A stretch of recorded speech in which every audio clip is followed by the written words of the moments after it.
네, 오늘도 변함없는 사랑으로 우리를 불러주신 하나님의 은혜를 기억하면서 우리 하나님 앞에 함께 찬양하고 예배하기를 원합니다. 날씨가 비가 오고 궂은 날씨인데도 우리 장로님, 권사님 일찍 와주셔서 반갑고 또 감사드립니다. 우리 찬송가 183장, 우리 찬송가 183장으로 우리 하나님께 찬양 드리겠습니다.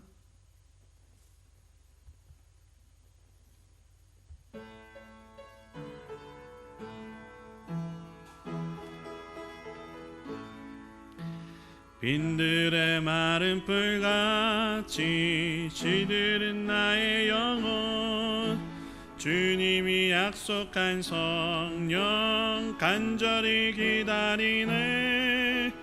가물어 메마른 땅에 단비를 내리시듯 성령의 단비를 부어 새 생명 주옵소서. 반가운 빗소리 들려 산천이 춤을 추네. 봄비로 내리는 성령 내게도 주옵소서. 가물어 메마른 땅에 단비를 내리시듯 성령의 단비를 부어 새 생명 주옵소서. 절 따라 우러를 내려 조목이 무성하니 갈급한 내 심령 위에 성령을 부소서. 가물어 메마른 땅에 단비를 내리시듯 성령의 단비를 부어 새 생명 주옵소서. 참되신 사랑의 언약 어길 수 있사오랴. 오늘의 흡족한 은혜 주실 줄 믿습니다.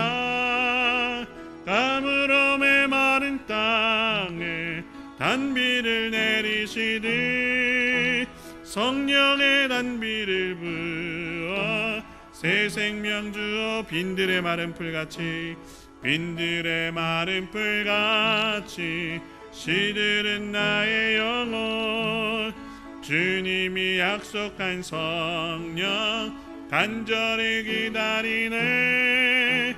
가물어 메마른 땅에 단비를 내리시듯 성령의 단비를 부어 주옵소서.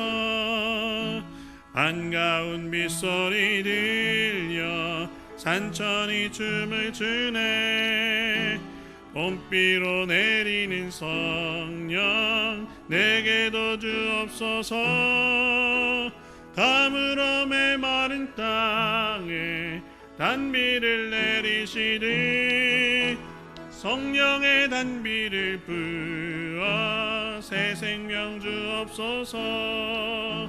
절 따라 우러를 내려 조목이 무성하니 갈급한 내 심령 위에 성령을 부소서. 가물어 메마른 땅에 단비를 내리시듯 성령의 단비를 부어 새 생명 주옵소서. 참되신 사랑의 언약 어길 수 있사오랴. 오늘의 흡족한 은혜 주실 줄 믿습니다. 가물어 메마른 땅에 단비를 내리시듯 성령의 단비를 부어 새 생명 주. 가물어 메마른 땅에 단비를 내리시듯 성령의 단비를 부어 새 생명 주. 가물어 메마른 땅에 단비를 내리시듯 성령의 단비를 부어 새 생명 주옵소서.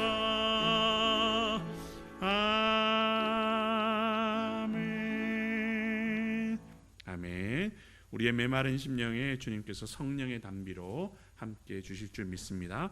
찬송가 182장 강물같이 흐르는 기쁨 성령 강림함이라. 우리 182장으로 하나님께 찬양 드리겠습니다. 박수하면서 할까요? 강물같이 흐르는 기쁨 성령 강림함이라. 정결한 맘 영원하도록 주의 거쳐. 다시 한번 강물같이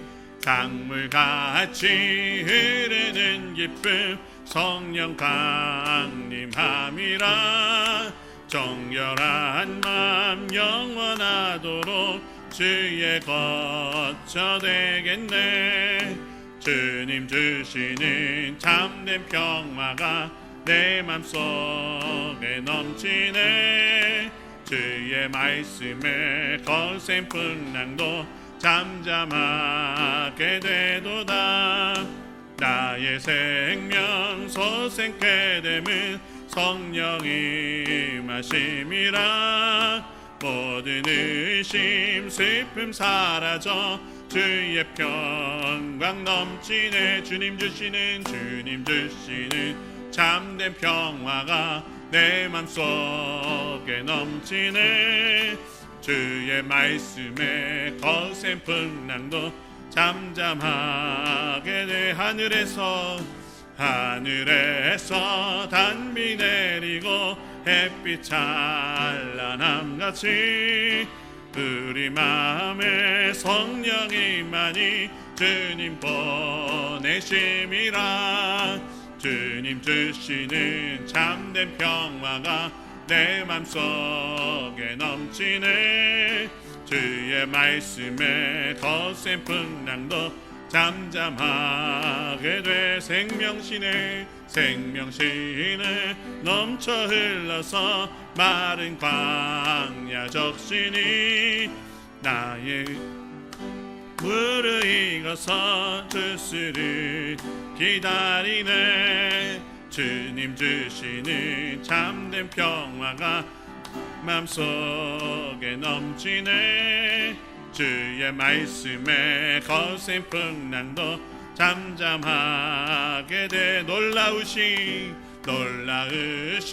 주의 은혜로 그의 얼굴 뵙겠네.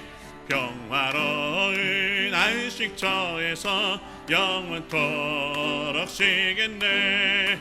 주님 주시는 참된 평화가 내 맘속에 넘치네. 주의 말씀에 거센 풍랑도 잠잠하게. 1절 다시 한번 합시다. 강물같이 흐르는 기쁨 성령 강림함이라. 정결한 맘 영원하도록 주의 거처 되겠네. 주님 주시는 참된 평화가 내 맘속에 넘치네. 주의 말씀에 거센 풍랑도 잠잠하게 돼. 주님 주시는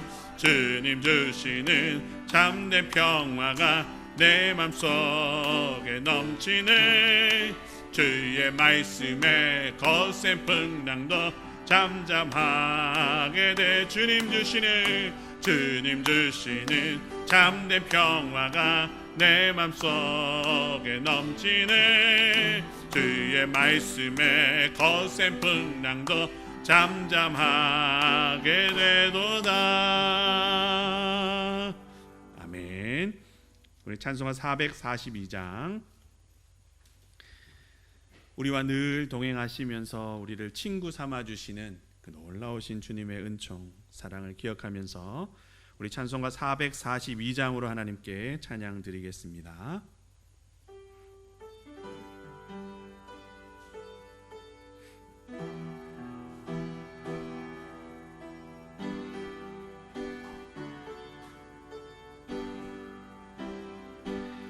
저 장미꽃 위에 이슬 아직 맺혀 있는 그때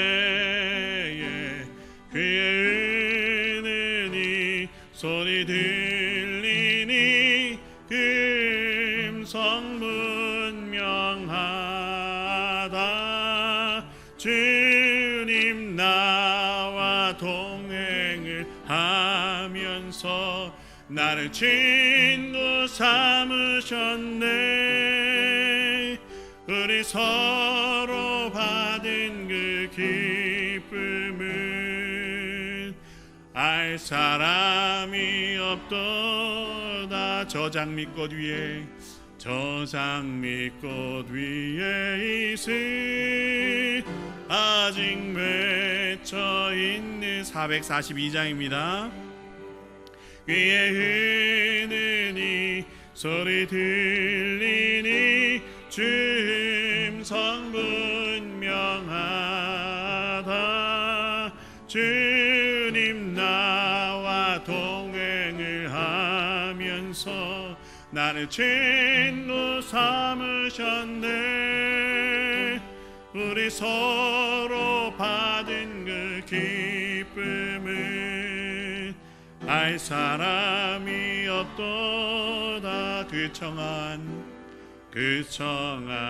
주의 음성 흐린 새도 잠잠케 한다. 내게 들리던 주의 음성이 늘 귀에 쟁쟁하다.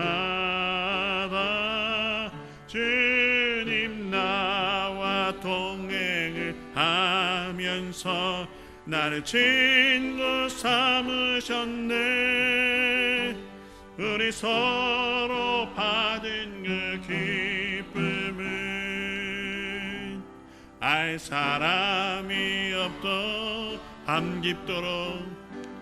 밤깊도록 동산 안에 주와 함께 있으려 하나. 괴로운 세상에 할 일 많아서 날 가라명하신다. 주님 나와 동행을 하면서 나를 친구 삼으셨네. 우리 서로 받은 그 기쁨을 알 사람이 없도. 우리 3절 다시 한번 하겠습니다. 밤깊도록 동산 안에 주와 함께 있으려 하나. 괴로운 세상에 할 일 많아서 날 가라명하신다. 주님 나와 동행을 하면서 나를 친구 삼으셨네. 우리 서로 받은 그 기쁨은 알 사람이 없도다. 아멘. 이 시간 우리의 기도 제목 가지고 함께 기도하겠습니다. 먼저 우리를 향하신 삼위일체 하나님의 크고 놀라우신 사랑, 그 사랑에 감사하는 기도를 함께 드리겠습니다.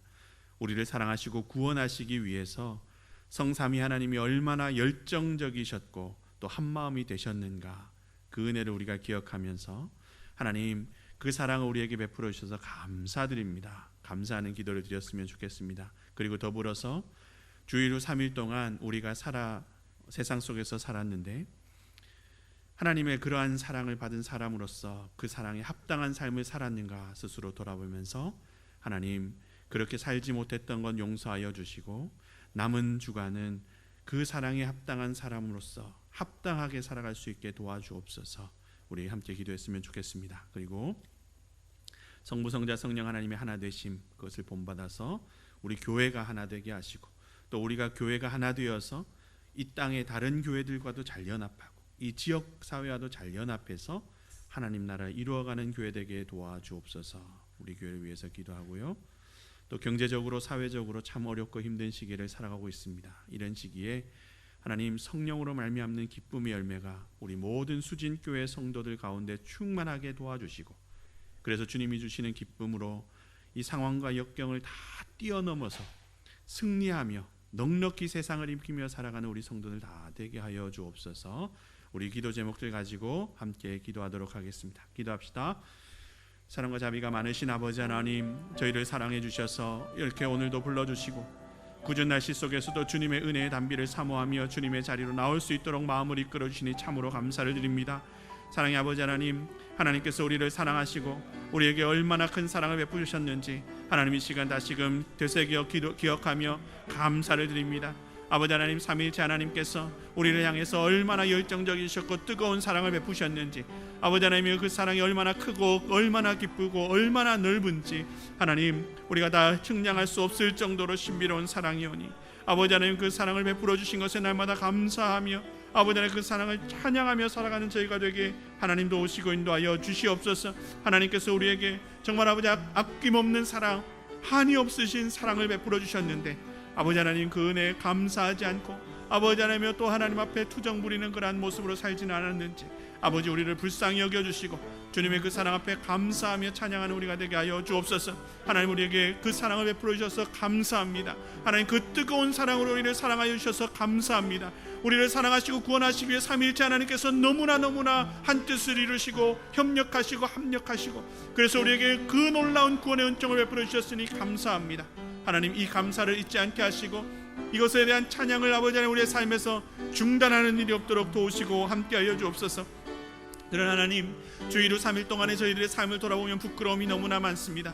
하나님의 이 사랑을 받은 자답게 아버지 하나님이 우리도 사랑을 하면서 살아야 될 텐데 주님께서 우리에게 쏟아부으신 그 사랑, 그 뜨거운 사랑을 우리가 기억하며 우리도 사랑하는 사람으로 살아야 되는데 아버지 하나님 우리의 모습이 너무나 부족했음을 이 시간 고백합니다. 하나님 저희를 긍휼히 여기시고 저희를 불쌍히 여기셔서 아버지 하나님 이제는 그 사랑에 합당한 삶으로 남은 한 주간을 채워갈 수 있게 도우시고 인도하여 주옵소서. 아버지 하나님, 하나님께서 우리의 그러한 어떠한 모습에도 상관없이 그 뜨거운 사랑 우리에게 베푸셨다는 것을 기억하며 하나님의 그 놀라운 사랑 그것을 우리도 세상으로 흘려보내게 하여 주시고 아버지 하나님 우리가 세상을 향하여서도 아버지 하나님 주님의 그 동일한 사랑을 아름답게 전하고 나누며 베풀며 살아갈 수 있도록 저희의 마음을 크게 하시고 저희의 손과 발을 하나님 이끌어 주시옵소서.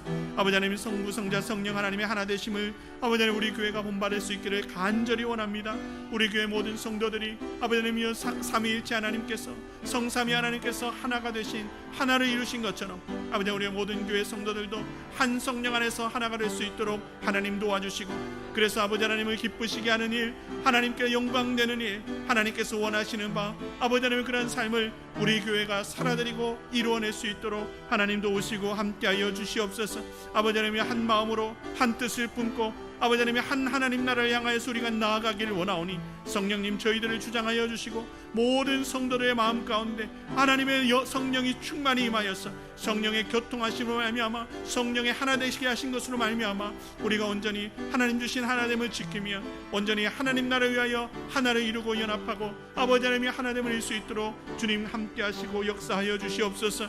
아버지 하나님 그래서 우리의 하나됨을 통하여 아버지 하나님의 다른 교회들과도 잘 연합할 수 있게 도와주시고 또 아버지 하나님 지역사회와도 하나가 되어서 하나님 나라를 이루는 일, 하나님 나라가 이 땅 가운데 이 지역 가운데 임하는 아버지 하나님 그러한 놀라운 역사에 아버지 하나님 우리 교회가 잘 쓰임받을 수 있도록 하나님 우리 교회 가운데 은혜에 더하여 주시옵소서.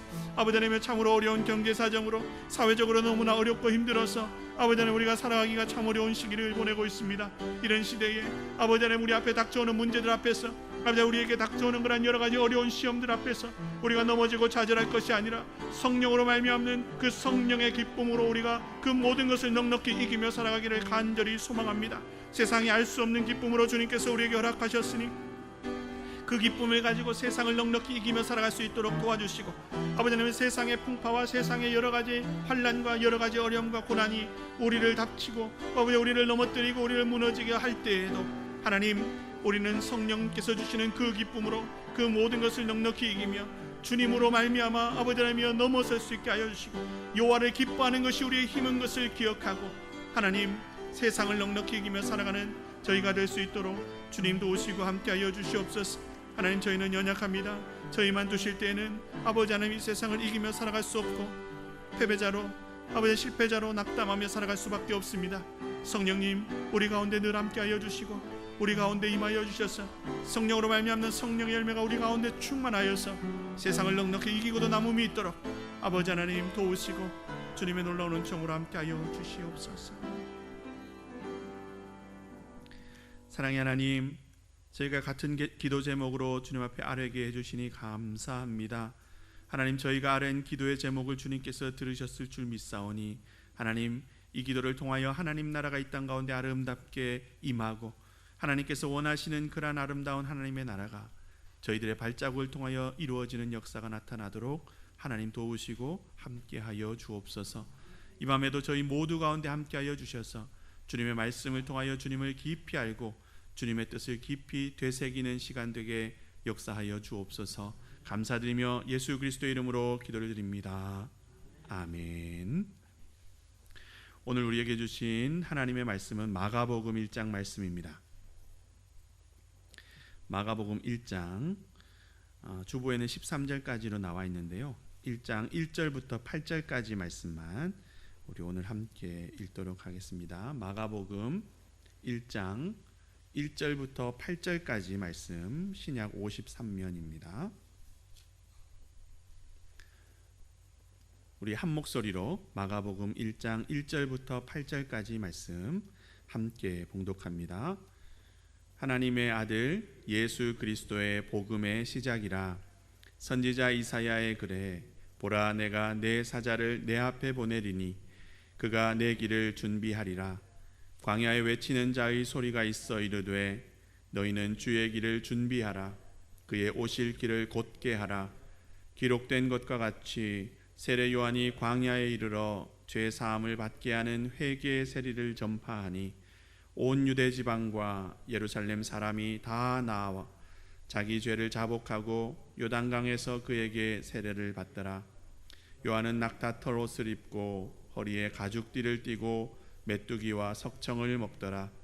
그가 전파하여 이르되 나보다 능력 많으신 이가 내 뒤에 오시나니 나는 굽혀 그의 신발끈을 풀기도 감당하지 못하겠노라. 나는 너희에게 물로 세례를 베풀었거니와 그는 너희에게 성령으로 세례를 베푸시리라. 아멘. 마가복음은 우리가 방금도 함께 읽었지만 하나님의 아들 예수 그리스도의 복음의 시작, 이런 말로 이 마가복음을 시작합니다. 이것은 매우 짧은 문장인데요, 지난주에 우리가 1장 1절을 함께 살폈던 것처럼 아주 짧음에도 불구하고 매우 중요하고 매우 위험한 의미들이 포함이 되어 있습니다. 당시 사회 관점으로 봤을 때는 하나님의 아들 예수 그리스도의 복음의 시작이다, 이 말은 유대인들에게도 아주 위험한 문장이고요, 로마인들에게도 굉장히 위험한 그런 메시지를 담고 있는 그런 문장입니다.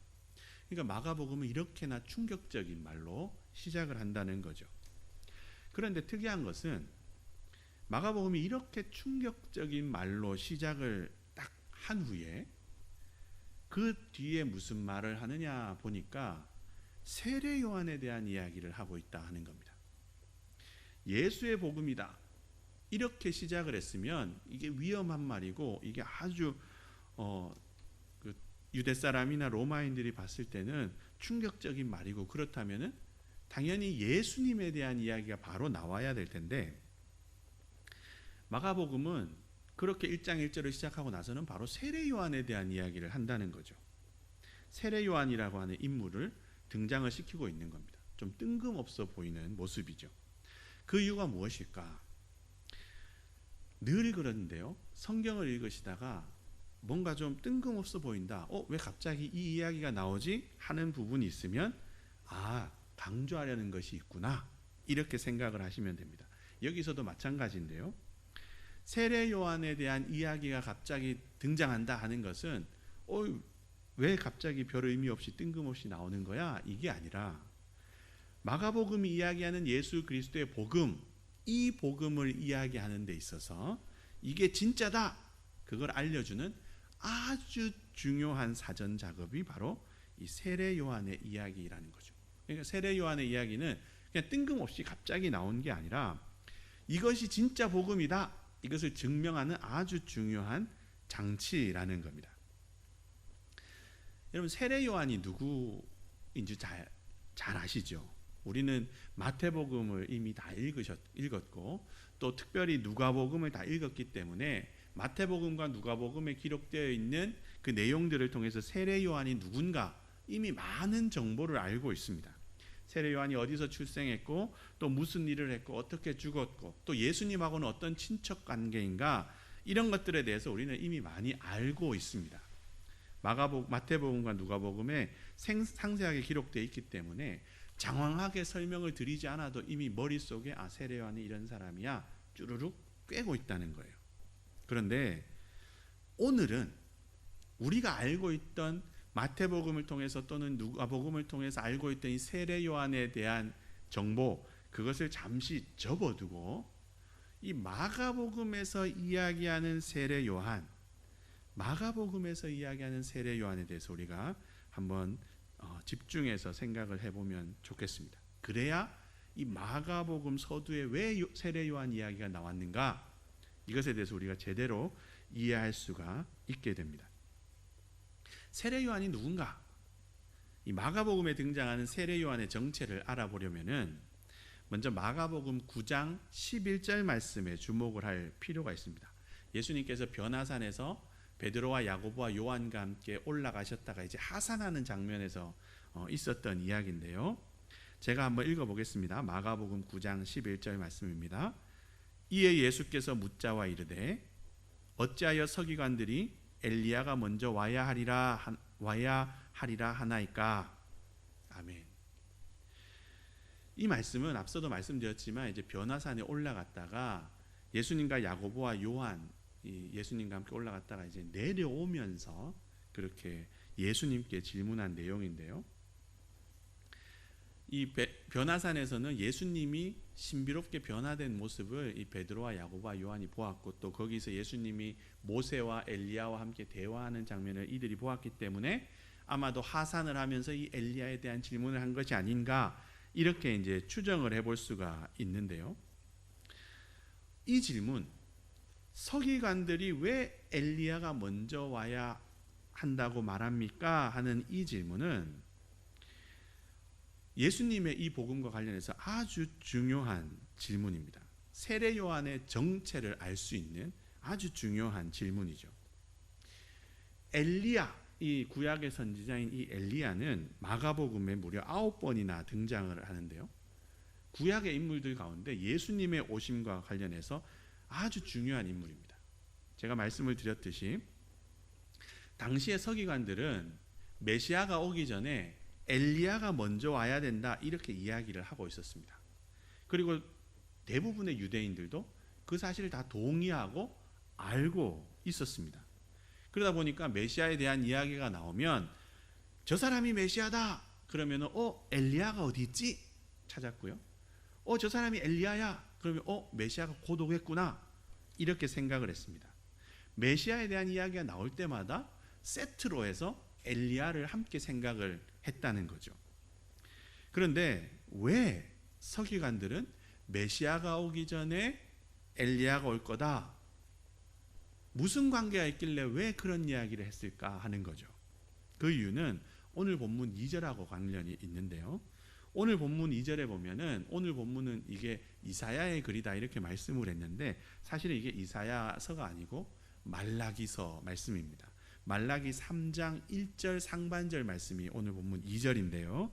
제가 말라기 말씀을 한번 읽어드리겠습니다. 만군의 여호와가 이르노라, 보라 내가 내 사자를 보내리니 그가 내 앞에서 길을 준비할 것이요. 아멘. 하나님은 말라기 선지자를 통해서 자기 앞에 사자를 보내겠다 약속을 하셨습니다. 주님의 길을 준비하게 하려고 사자를 먼저 보내겠다, 이렇게 약속을 하셨다는 거죠. 그 사자가 누구냐? 같은 말씀이 말라기서 4장 5절에 보면 그 사자가 누구냐에 대해서 말씀을 하는데, 보라 여호와의 크고 두려운 날이 이르기 전에 내가 선지자 엘리야를 너희에게 보내리니. 그러니까 말라기 말씀은 하나님께서 메시아를 보내기 전에 사자를 먼저 보낼 텐데 그 사자가 누군가 하면은 엘리야다 이렇게 말씀합니다. 그러니까 서기관들이 메시아가 오기 전에 엘리야가 먼저 와야 된다 이렇게 이야기를 했다는 거죠. 엘리야가 왔다 그걸 보면 메시아가 곧 오실 거다 그 알아차리라는 겁니다.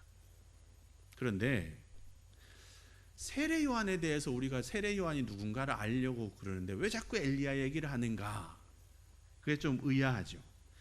엘리야하고 세례 요한하고 무슨 상관이 있길래 세례 요한이 누군가를 알려고 그러는데 자꾸 엘리야 얘기가 나오나? 그 이유는 이 둘이 아주 중요한 밀접한 관계가 있기 때문에 그렇습니다. 먼저 올 것이다 예언된 이 엘리야하고 지금 예수님 앞에 와 있는 이 세례 요한하고 이 둘 사이에 엄청난 비밀이 있다는 거예요. 그 비밀이 뭐냐? 오늘 본문 6절 말씀입니다. 6절 말씀 우리가 함께 읽겠습니다. 시작. 요한은 낙타 털 옷을 입고 허리에 가죽띠를 띠고 메뚜기와 석청을 먹더라. 아멘. 마가복음은 세례 요한이 어떻다고 이야기를 합니까? 낙타 털 옷을 입고, 그러니까 온몸이 털이었겠죠. 허리에는 가죽띠를 띠고, 그리고 메뚜기와 석청을 먹었다. 광야의 음식을 먹었다. 이렇게 이야기를 합니다. 세례 요한은 이런 외모라고 아주 상세하게 이야기를 하고 있죠. 그런데 여러분, 이 세례 요한에 대한 이 이야기를 들으시면서 혹시 떠오르는 사람이 있습니까? 없죠. 있으면 유대인입니다.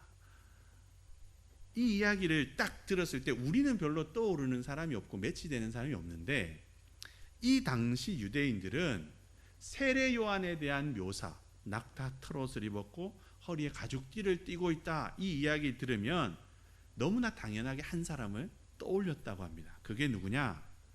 엘리야였답니다.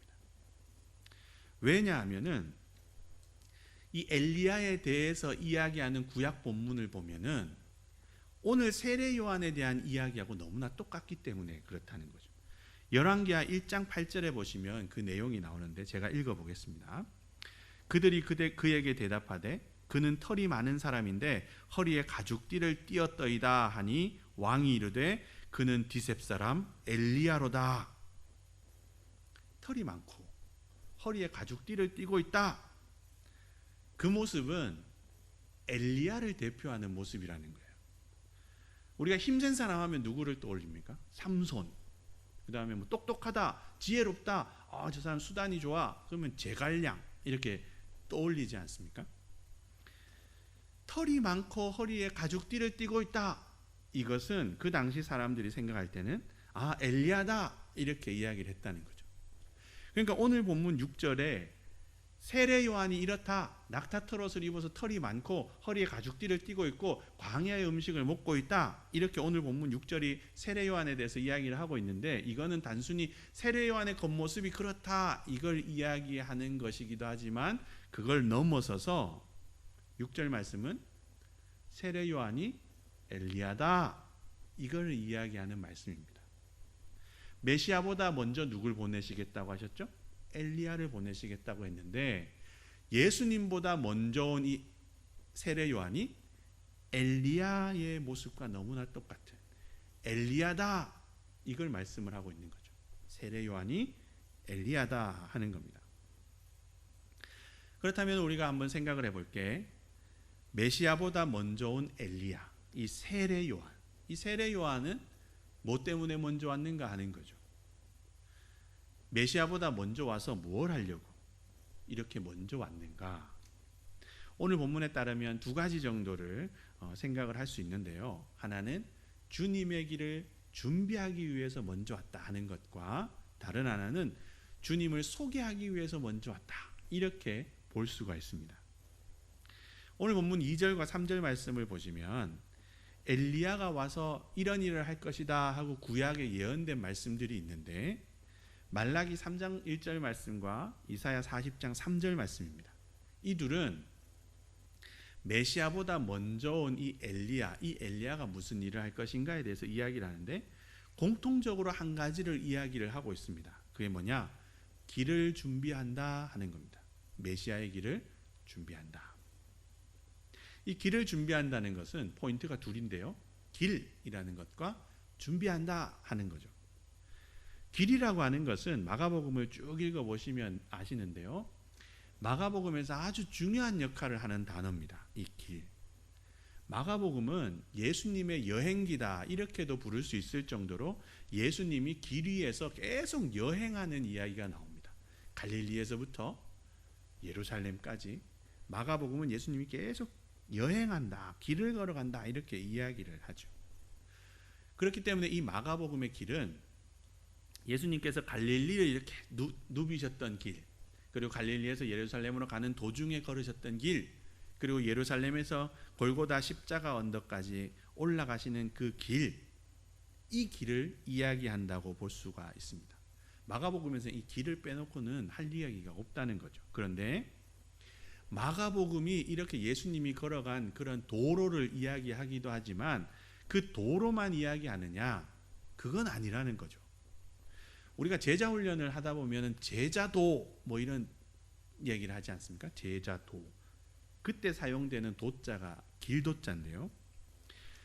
이 제자도라고 하는 것은 단순히 제자가 걸어가는 도로 뭐 이걸 뜻하는 게 아니라 제자의 삶, 제자의 행동, 제자의 사명 이런 것들을 뜻하는 게 이 제자도입니다. 이게 마찬가지 의미인 거죠. 마가복음에서 이야기하는 길이라는 것은 단순한 도로를 넘어서서 예수 그리스도께서 사신 삶, 예수 그리스도께서 행하신 행적들, 예수 그리스도께서 이루신 사역들 이런 것들을 길이다 이렇게 이야기하고 그것을 가리킵니다. 앞서서 살아가셨던 예수 그리스도의 삶, 그러니까 우리가 따라가야 되는 예수 그리스도, 복음이신 예수 그리스도의 그러한 생애가 마가복음은 길이라고 표현을 한다는 거죠. 그런데 오늘 본문은 세례 요한이 바로 그 길을 준비하러 왔다 이야기합니다. 준비한다는 게 뭡니까?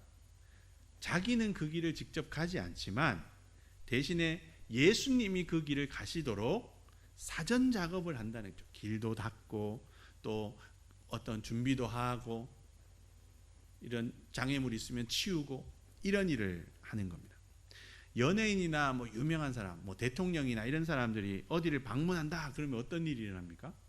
대통령이 온대 소문도 내고 레드카펫도 탁 깔고 길도 정리하고 또 어디에서 어디로 갈 것인가 동선도 체크하고 그래서 필요하면 예행 연습도 하고 막 그러지 않습니까? 오늘 본문에 이 세례 요한이 메시아의 오심을 준비해서 바로 그런 비슷한 일을 한다 이렇게 이야기를 하는 거죠. 메시아가 오십니다 홍보도 하고 메시아가 얼마나 대단한 분인가 소개도 하고 또 메시아가 이런 길을 걸으실 겁니다 예고편을 보여주기도 하고요. 또 메시아께서 메시아의 길을 가실 수 있게끔 여러 가지 준비를 한다는 겁니다. 이렇게 메시아의 길을 다 준비를 해놓음으로써 사람들이 이게 메시아의 길이구나 알아볼 수 있게 하고 그래서 메시아가 이 길을 이렇게 걸어갈 때 반응하고 호응할 수 있게 그렇게 세례 요한이 준비를 하러 왔다 하는 거죠. 이런 맥락에서 보면은 세례 요한은 주님의 길을 아주 잘 준비했다 하는 것을 우리가 알 수 있습니다. 세례 요한이 뭐라고 그럽니까? 나보다 능력이 많으신 분이 내 뒤에 오신다. 그러면서 나는 굽혀서 그분의 신발끈도 못 푼다. 그런 일도 못한다. 이렇게 이야기하죠. 그러면서 메시아가 오신다는 것을 알렸습니다. 신발끈을 푸는 것 이것은 제자들이나 아니면은 종들이 하는 일인데 세례 요한은 내 뒤에 오시는 분이 아주 대단해서 나는 그런 것도 감당할 수가 없어 이렇게 이야기하면서 사람들이 메시아에 대해서 기대감을 갖게 만들었죠. 그리고 세례 요한 자신은 물로 세례를 베풀면서 내 뒤에 오시는 메시아는 성령으로 세례를 베풀 것이다 이렇게 미리 홍보를 했고 세례 요한 자신은 여기 유대 지방 그리고 예루살렘 사람 요 사람들만을 대상으로 해서 이렇게 사역을 했는데 그러면서 예수님은 그거 너머의 사람들까지 다 품으실 거다 이렇게 미리 보기를 해주었습니다. 게다가 뒤에 가면 이제 마가복음 6장에 보시면은 세례 요한이 의로운 일을 하다가 목이 잘려 죽는 그런 장면들이 나오는데요. 아주 끔찍하게 죽었죠. 이것은 예수님의 십자가 죽음을 자기의 죽음으로 미리 보여주었다 이렇게 볼 수 있습니다. 그러니까 자신의 죽음으로 예수님의 죽으실 것까지 미리 알렸다 하는 거죠. 그러니까 이 세례 요한은 자신의 말과 선포 그리고 행동과 삶, 온 행동을 통해서 메시아이신 예수님의 등장을 준비하고 메시아가 오실 수 있도록 분위기를 만들었다, 이렇게 볼 수가 있습니다. 이제 메시아만 오시면 되게끔 완벽한 준비를 세례 요한이 했다 하는 거죠. 세례 요한은 이렇게 예수님의 길, 메시아의 길을 준비를 했습니다. 근데 이걸로 세례 요한의 역할이 끝났느냐? 아닙니다. 세례 요한은 다른 중요한 역할도 했는데요. 사람들에게 메시아가 누구인가 소개를 했습니다. 이분이 메시아다, 예수님이 메시아다, 아주 정확하게 가르쳐 주었다는 거죠. 마가복음을 쭉 살피면서 살펴볼 텐데, 이 마가복음은 그 구조를 보시면은 오늘 본문의 이 1장에 나오는 이 세례 요한의 이야기가 16장에 나오는 무덤 이야기, 그것과 쌍을 이룹니다. 마가복음 16장에 보시면 이 세 명의 여인이 예수님의 무덤에 찾아가죠. 예수님의 시신에 향유를 발라드리기 위해서. 그래서 예수님이 너무 급하게 안식일에 탁 돼서 돌아가셨다 보니까 시신에 이렇게 향유 바르는 일을 못 해가지고 안식일이 지나자마자 예수님을 찾아가서 향유를 부으려고 일찍 찾아를 갔던 겁니다. 근데 딱 찾아갔을 때 어떤 일이 일어납니까? 무덤이 열려 있는 걸 보게 되죠. 그래서 무슨 일인가 안을 들여다보니까 웬 청년이 흰 옷을 입고 무덤에 앉아 있었습니다. 그래서 놀라서 입만 떡 여자들이 벌리고 있었는데 그 청년이 이렇게 이야기하죠. 그는 살아나셨다. 그리고 갈릴리로 가셨다. 이렇게 이야기를 합니다. 예수님이 부활하셨다는 것을 알려주면서 예수님이 어디로 가셨는지를 이야기를 해줬다는 거죠. 뭐가 뭔지 몰라서 어안이 벙벙해 있는 여인들을 향해서 예수님이 부활하셨다고 알리면서 부활하신 예수님이 진짜 메시아다, 이것을 16장에서 그 청년이 소개를 하고 있다는 겁니다.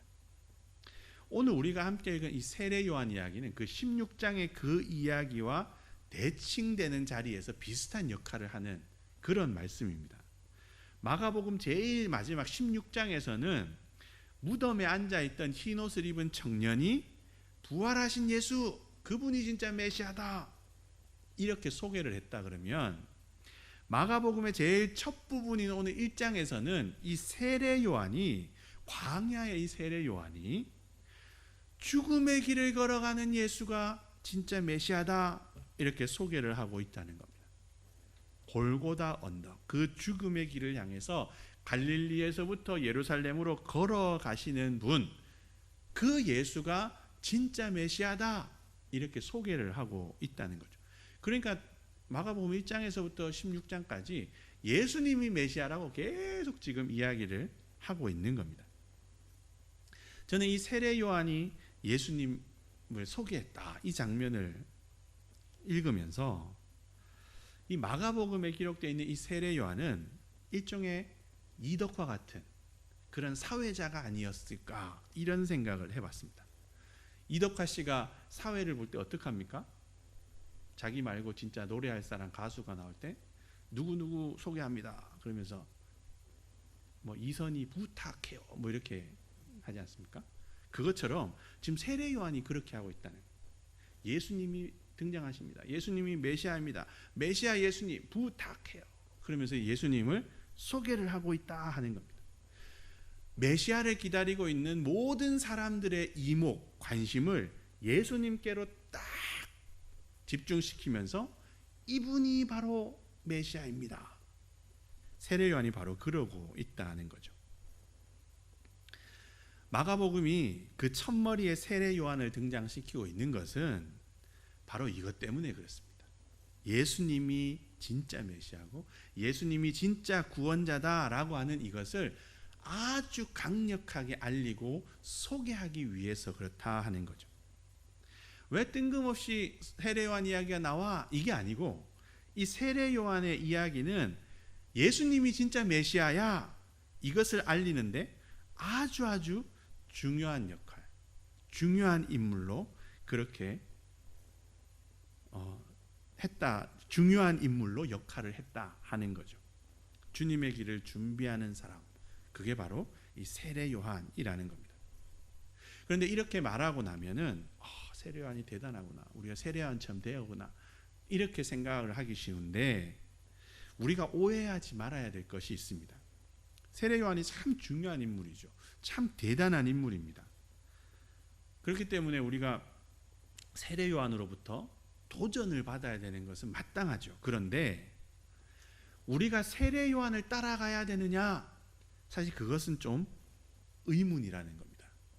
가끔 보면, 저도 이제 청년 때 그런 집회 여러 번 갔었는데요, 주님의 다시 오심을 준비합시다 이렇게 말하면서 우리가 마치 세례 요한이 되어야 된다, 이런 식으로 이야기하는 것을 종종 들었습니다.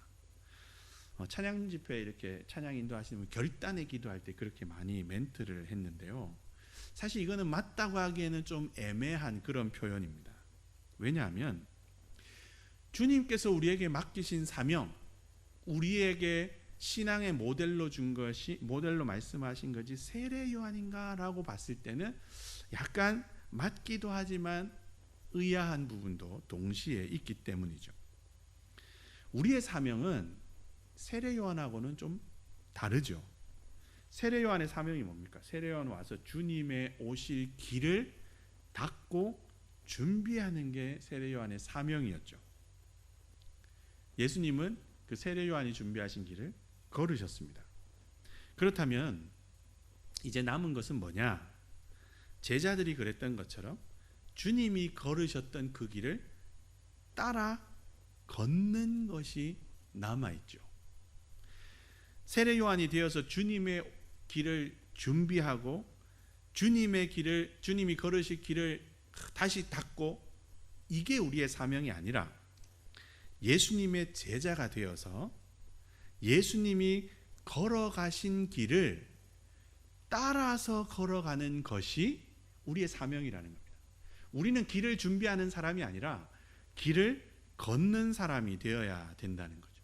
세례 요한이 준비한 길을 예수님이 걸으셨고, 예수님이 걸어가신 그 길을 예수님의 제자들이 따라 걸었고, 예수님의 제자들이 걸었던 그 길을 수많은 그리스도인들이 걸었고, 이제는 우리가 그 길을 걸어가야 한다는 거죠.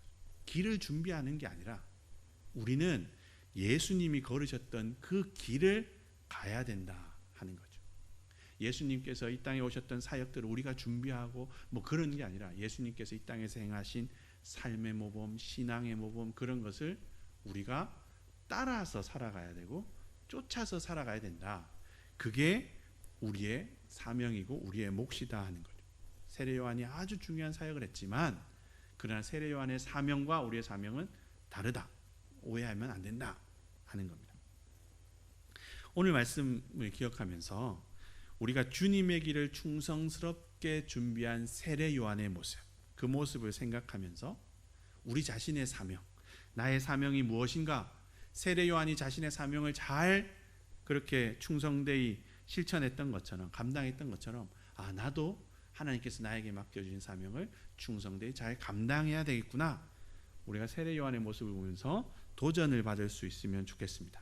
그리고 세례 요한이 준비한 그 길을 주님께서 끝까지 걸어가셨다, 그것을 기억하면서, 또 주님께서 걸어가셨던 그 길을 예수님의 제자들이, 그리고 수많은 우리의 신앙의 선배들이 이어서 끝까지 잘 걸어갔다 하는 것을 우리가 기억하면서 우리도 주님의 그 길을 끝까지 잘 쫓아가야겠다, 그렇게 결단할 수 있으면 좋겠습니다. 우리가 이제 수요일마다 마가복음에 기록된 예수님의 길, 그 길이 어떤 길이고 그 예수님이 보이셨던 그 삶의 길, 생애의 길, 복음의 길, 그것이 무엇인가 이렇게 계속 살펴나갈 텐데, 우리가 마가복음 이렇게 공부해 가면 갈수록 주님께서 걸으셨던 그 길을 우리가 더 잘 따라가고 더 올바르게 잘 쫓아가는 그런 놀라운 은혜가 우리의 삶에 풍성할 수 있으면 좋겠습니다. 우리 기도하겠습니다. 사랑의 아버지 하나님, 주님 앞에 보냄받은 세례 요한이 그 맡은 바 사명대로 주님의 길을 너무나 잘 준비했던 것을 기억합니다. 자신의 사명에 충성을 다했던 세례 요한처럼 저희도 주님께서 보내시는 모든 곳들에서 주님께서 맡겨주시는 모든 사명들을 충성되이 잘 감당할 수 있도록 도우시고 함께하여 주옵소서. 사랑의 주님, 세례 요한이 준비한 주님의 길을 예수님께서 잘 걸어가셨고 주님께서 걸어가신 그 길을 또 제자들이 또 수많은 그리스도인들이 잘 뒤따라 걸었던 것을 기억합니다. 이제는 저희가 주님의 가신 그 길을 잘 따라 걸어야 할 텐데 마가복음에 기록된 주님의 그 길을 저희가 살펴가고 공부할 때마다 주님의 그 길을 잘 깨닫고 그 길을 끝까지 잘 걸어갈 수 있도록 성령님 저희들을 주장하시고 인도하시고 함께하여 주옵소서. 그래서 그 길을 잘 걸어가서 그 길의 끝에서 주님을 만나고 수고했다 칭찬받는 저희가 되도록 하나님 은총 더하여 주옵소서. 감사드리며 예수 그리스도의 이름으로 기도를 드립니다. 아멘. 교회 소식 알려드리겠습니다. 오는 주일 6월 19일 주일 찬양 예배 때 필리핀에서 사역하시는 고익원 유수란 선교사님 가정이 우리 교회를 방문하셔서 특별 찬양을 해주십니다. 기억하시고 그 특별 찬양에 함께 우리도 찬양하는 마음으로 함께 했으면 좋겠고요. 또 짧은 시간이지만 오셔서 사역에 대한 기도 부탁도 하고 이제 이런 시간도 가지게 될 텐데 우리가 비록 요 수진동에 살지만 또 하나님께서 필리핀에서 역사하시는 것들에 대한 이야기를 듣고 역시 하나님은 이 세계 모든 곳에서 역사하시는 살아계신 하나님이구나. 우리가 함께 하나님을 찬양할 수 있는 생생한 하나님의 그 역사 듣는 시간 가질 수 있으면 좋겠습니다. 그래서 오늘 찬양 예배 때 많이 참석을 해주시면 좋겠습니다. 그리고 6월 마지막 주간부터 전교인 신방을 이제 시작하려고 하니까요. 기도로 잘 준비해 주시고 또 협조해 주시면 좋겠습니다. 그래서 그것과 관련해서 오는 주일 낮 예배 11시 예배 직후에 본당에서 구역장례 예배 그 예배 끝나고 그대로 앉아 계시면 되는데 모임을 갖겠습니다. 구역장님들 그리고 뭐 말씀 또 드리지만 나다 싶으면 그냥 앉아 계시면 되겠습니다. 그래서 신방을 어떻게 할 것인지 또 어떻게 만나서 더 준비할 것인지 나누는 시간 갖겠습니다. 그리고 우리 교회 유튜브가 생겼는데요. 새벽기도, 수요기도, 주일예배 이것을 이제 그 실시간이 아니더라도 또 예배 드리고 말씀을 함께 들을 수 있게 됐습니다. 기억하시고 우리 모든 성도들이 같은 말씀을 함께 살피고 함께 듣고 함께 읽는다. 그게 저는 굉장히 중요하다고 생각하는데 그럴 수 있는 장치로 우리가 잘 활용을 했으면 좋겠습니다. 다른 광고들은 주보를 참고해 주시면 되겠습니다. 이제 찬송가 453장 찬송가 453장으로 우리 하나님께 찬양 드리겠습니다.